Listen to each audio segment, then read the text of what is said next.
Olá, meus amigos, tudo bem com vocês? Hoje nós vamos dar continuidade aos estudos sobre Fernando Pessoa, o grande líder e que inaugurou o modernismo em Portugal através da revista Orfeu, conforme podemos ver aqui ao lado, ok?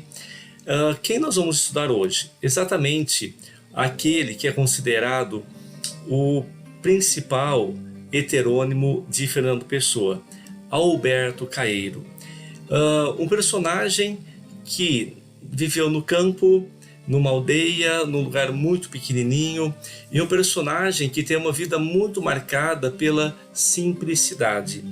E pelo fato dele ser alguém do campo, ele vai retratar muito o bucolismo, ok?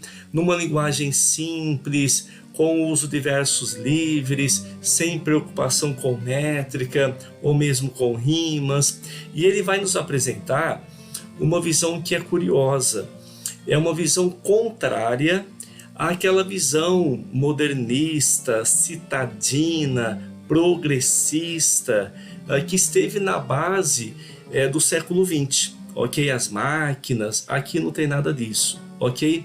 Então ele vai ter uma visão que é pagã, é uma visão não cristã, uma visão marcada pelo imediatismo daquilo que a vida oferece, daquilo que a natureza lhe proporciona também, ok? E ele é um personagem anti-pensamento, ou seja, ele acredita que o maior mal da civilização é exatamente pensar demais, ok? Então ele vai propor uma contenção desses pensamentos, beleza?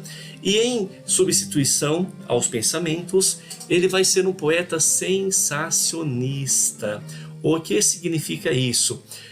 Um poeta que vê as coisas muito objetivamente, segundo os seus sentidos, tá? Ou seja, a visão, a audição, o tato, o paladar, etc. Ok? É de Alberto Caeiro esses dois versinhos muito significativos. Amar é a eterna inocência e a única inocência não pensar.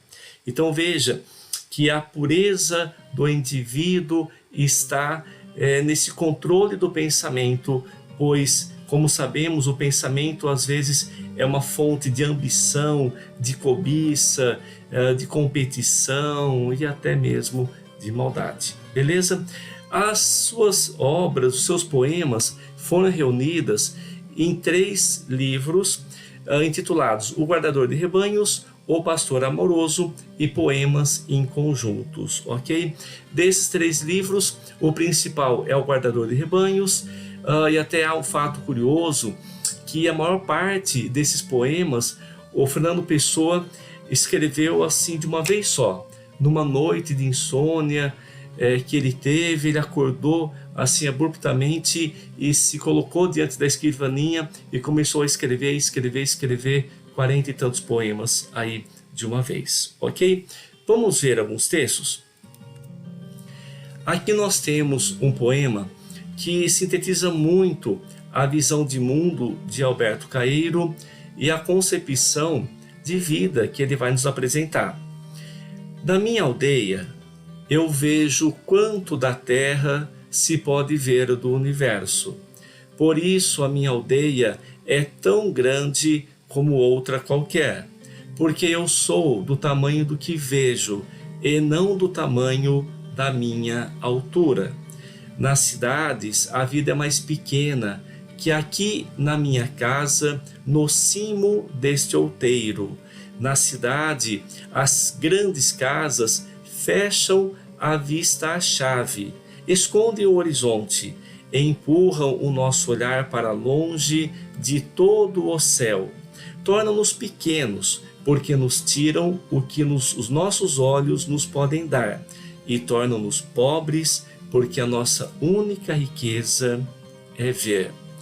Chama atenção para algumas palavras, como por exemplo o verbo ver, depois vejo aqui, depois ele diz que a vista está fechada devido as grandes casas, cita o olhar, cita olhos também e cita que a nossa maior riqueza é ver. Ou seja, ele acredita que pelo sentido visual se interage com as coisas ao seu redor, com a natureza. Então é como se o mundo passasse a fazer parte da existência do poeta, da existência desse heterônimo. Tudo bem? Outro poeminha. Sou um guardador de rebanhos. O rebanho é os meus pensamentos, e os meus pensamentos são todos sensações. Penso com os olhos e com os ouvidos e com as mãos e os pés e com o nariz e a boca. Pensar uma flor é vê-la e cheirá-la, e comer um fruto é saber-lhe o sentido. Então percebam o quanto esse poema é característico de Alberto Caeiro. Em primeiro lugar, ele guarda rebanho, mas o rebanho é pensamento, ou seja, o que ele guarda na verdade, o pensar, tá? Ele contém esse pensar para nós sentirmos melhor as coisas. E por isso ele diz: os meus pensamentos são todos sensações. Ou seja, através dos sentidos, aqui os olhos, ouvidos, mãos, pés, nariz e boca, interagimos com a concretude do mundo que está ao nosso redor. Daí que a experiência corporal se torna muito mais significativa do que uma experiência abstrata, reflexiva ou mental. Tudo bem? Se nós fôssemos comparar Fernando Pessoa, criador, e Alberto Caeiro, a criatura, e colocássemos num diálogo, o que eles conversariam? O próprio autor fez isso para a gente. Vejam só. Nesse suposto diálogo entre Fernando Pessoa e Alberto Caeiro, temos o seguinte: olá, guardador de rebanhos, aí à beira da estrada, que te diz o vento que passa? Resposta de Caeiro: que é vento e que passa, e que já passou antes e que passará depois. E a ti, o que te diz? Muita coisa mais do que isso. Fala-me de muitas outras coisas, de memórias e de saudades e de coisas que nunca foram. Nunca ouviste passar o vento? O vento só fala do vento. O que lhe ouviste foi mentira, e a mentira está em ti. Então vejam, Fernando Pessoa é um poeta assim, saudosista, subjetivista, bastante abstrato, com a visão psicológica bem ativa. Então por isso o próprio vento traria a ele muitas outras coisas, mas para Caeiro não. O vento é só vento, ponto final. Basta sentir o vento para ter uma experiência completa sobre o vento. Olha que visão bem interessante essa, né? Na sequência, nós temos uma criação a mais de Fernando Pessoa, que é Ricardo Reis. E olha só a mente criativa desse poeta, né? Ricardo Reis é um médico, né? É um médico que tem uma formação científica, portanto diferente do Alberto Caeiro, que é só um camponês.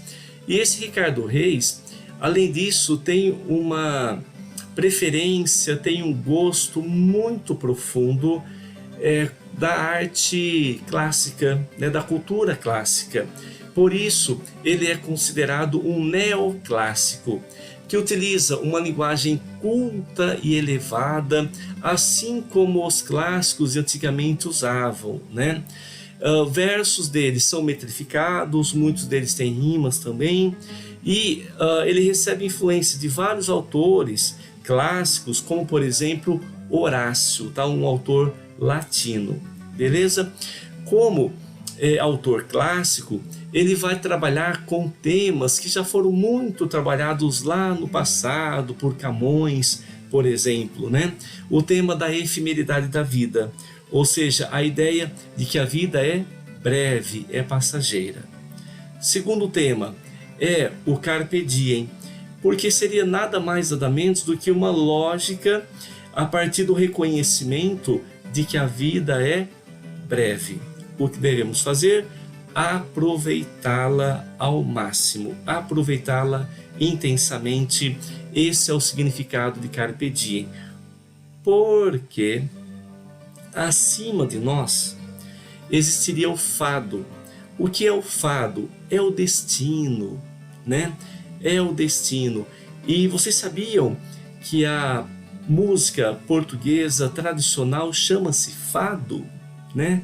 Ou seja, mostra que o destino humano sofre por oscilações. Muitas vezes vivemos boas situações, mas de repente o destino traz situações trágicas, dolorosas, e aí fica-se muito triste, né? E por natureza o fado que vocês estão ouvindo, veja que é um fado assim mais melancólico, mais triste, mais calmo, ok? Esse Ricardo Reis é um cara que pensa com a razão, ele é médico, né? Então a perspectiva de criação é bem diferente daquela de Alberto Caeiro, tá? E a sua obra chama-se Odes, e nós lembramos que Odes é um tipo de poema clássico, né? Ou seja, é um poema que faz um elogio, que faz uma homenagem a alguém. Veja só 2 versinhos dele que bacanas. Como acima dos deuses o destino é inexorável. Ou seja, é o fado. É como se nós estivéssemos sujeitos a uma vontade maior. E nada podemos fazer contra o destino. O que podemos é fazer no momento presente, aproveitando. Daí o carpe diem, ok? Vejamos alguns textos dele. Para ser grande, ser inteiro, nada teu exagera ou exclui, sê todo em cada coisa, põe quanto és no mínimo que fazes. Assim em cada lago a lua toda brilha, porque alta vive. Veja, a lua brilha porque alta vive. Você pode brilhar se estiver inteiro naquilo que estiver fazendo, o carpe diem. Beleza? Segundo texto, tanto quanto vivemos, vive na hora em que vivemos, igualmente morta quando passa conosco que passamos com ela. Traduzindo, a validade das coisas está quando as coisas acontecem. Então não podemos deixar para amanhã o que é possível fazer hoje. Olha que mensagem linda para toda a nossa vida, ok? Mais um poeminha. Dedicado a uma musa de Ricardo Reis chamada Lídia. É um convite a aproveitar a vida. Vem sentar-te comigo, Lídia, à beira do rio. Sossegadamente fitemos o seu curso e aprendamos que a vida passa e não estamos de mãos enlaçadas. Enlacemos as mãos, depois pensemos, crianças adultas, que a vida passa e não fica, nada deixa e nunca regressa. Vai para o mar muito longe, para ao pé do fado, mais longe que os deuses. Então veja a percepção de que a vida é ampla e nós não temos controle dessa amplitude da vida. O que podemos fazer é enlaçar as mãos, aproveitar o momento presente. E ele continua: amemo-nos tranquilamente, pensando que podíamos, se quiséssemos, trocar beijos e abraços e carícias, mas que mais vale estarmos sentados ao pé um do outro, ouvindo correr o rio e vendo.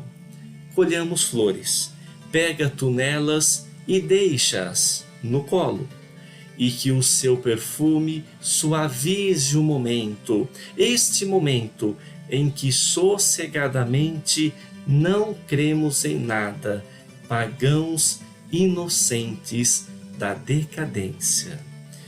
Então veja, o aproveitar de Ricardo Reis é aproveitar de uma maneira suave, tranquila. O carpe diem dele não é sinônimo assim de vida louca, de vida exagerada.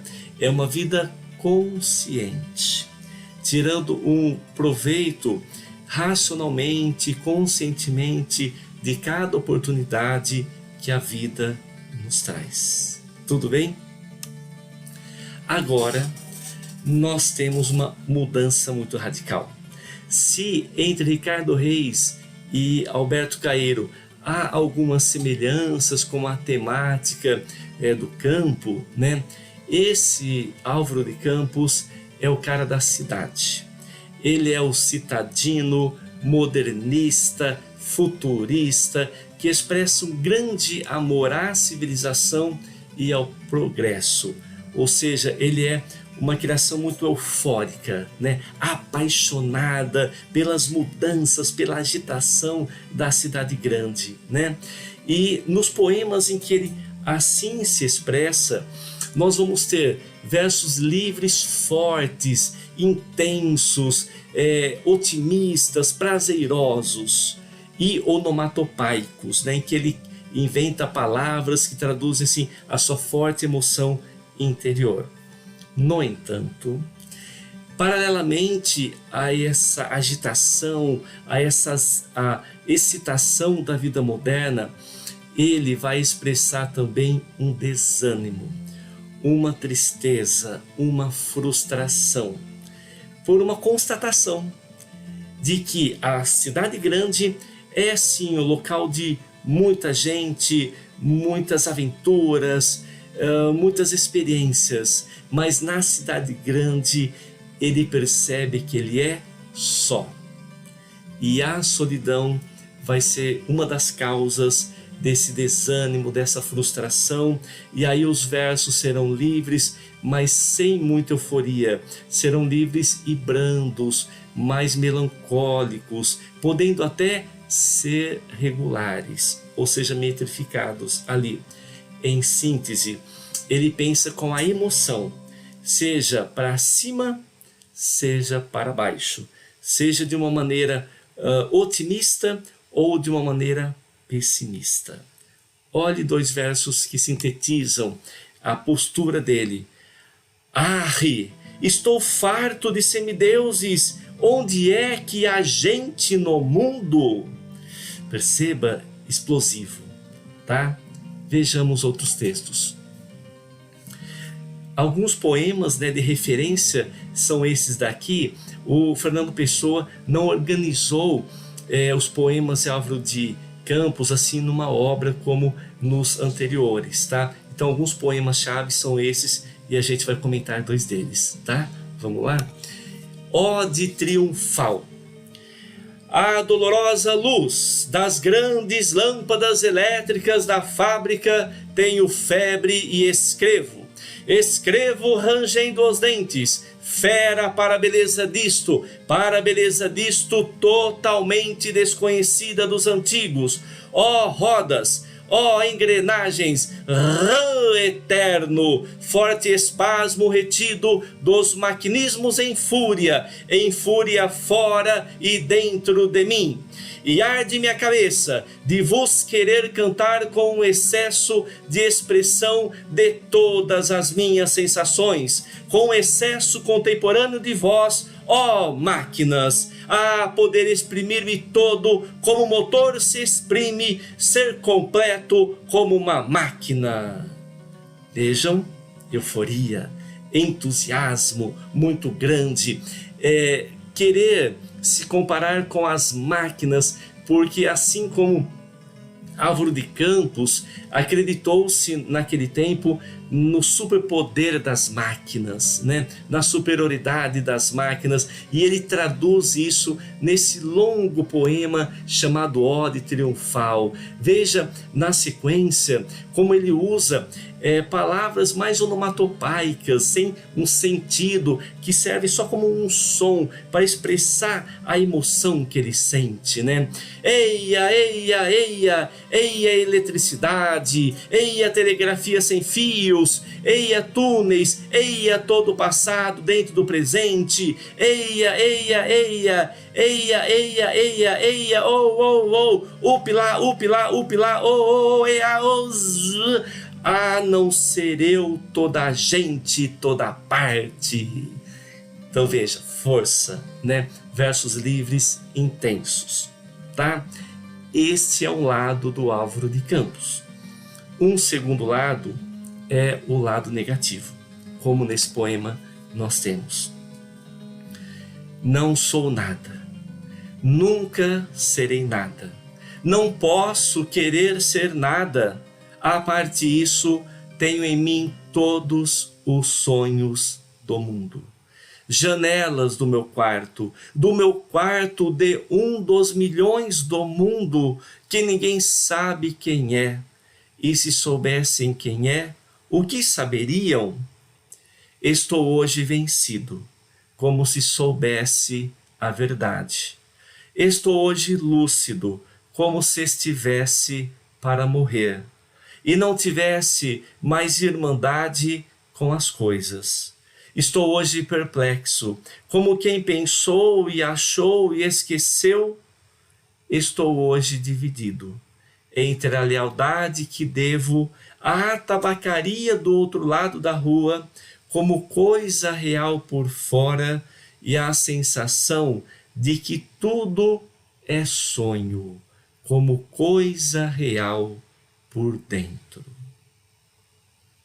Então vejam quanto Álvaro de Campos nos traduz as mudanças de humor que vivenciamos ou presenciamos no dia a dia, né?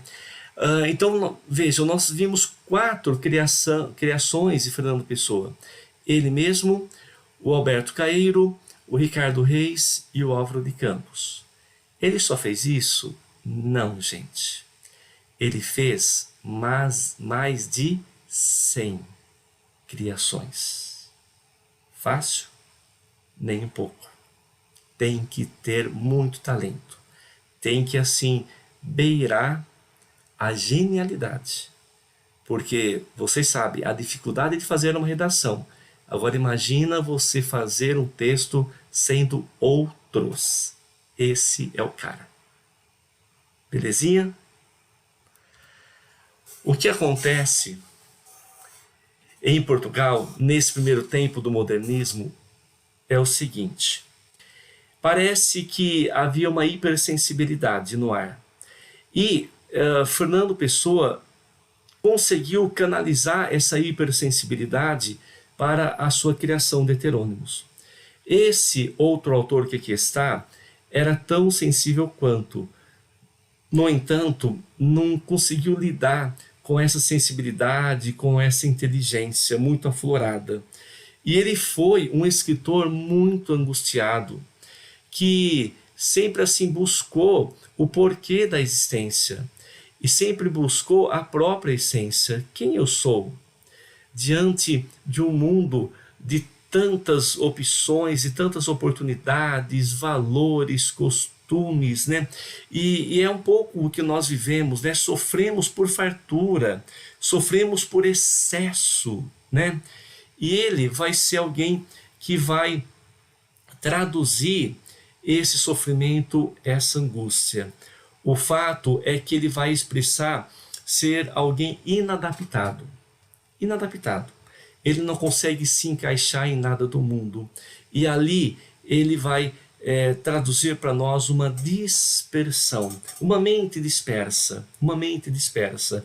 Veja, Fernando Pessoa também teria essa mente, mas usou a dispersão para criar. ele vai enfrentar essa dispersão de uma maneira um pouco mais turbulenta, tanto que ele vai ter momentos de depressão e num desses momentos ele não vai suportar e acaba tirando a própria vida com 30 e poucos anos de vida apenas, ok? Vamos ver um textinho dele. Dispersão.